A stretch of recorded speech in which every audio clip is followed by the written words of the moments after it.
سبب ان النهاردة الجمعة عطلة نهاية الاسبوع، الدولار قرر ياخد راحة شوية واستقر قدام الجنيه المصري في كل البنوك، واستقر في متوسط في البنك المركزي المصري عند 48.43 جنيه للشراء و 48.57 جنيه للبيع.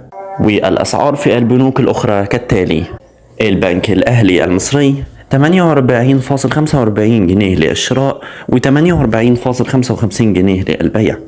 في بنك مصر 48.45 جنيه للشراء و 48.55 جنيه للبيع. في بنك الإسكندرية 48.45 جنيه للشراء و 48.55 جنيه للبيع.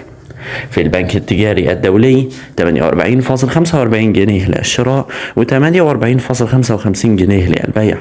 في مصرف أبو ظبي الإسلامي أعلى شوية 48.75 جنيه للشراء و 48.85 جنيه للبيع.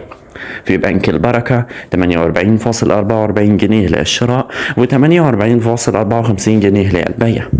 في بنك قناة السويس 48.45 جنيه للشراء و 48.55 جنيه للبيع.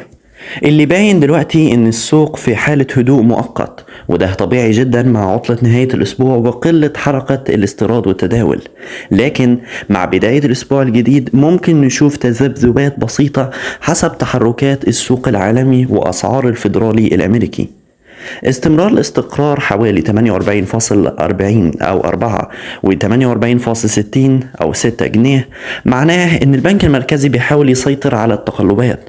لو حصلت أي تطورات عالمية زي رفع أو خفض الفائدة في أمريكا أو تحركات أسعار النفط، ساعتها ممكن السوق يتأثر بسرعة.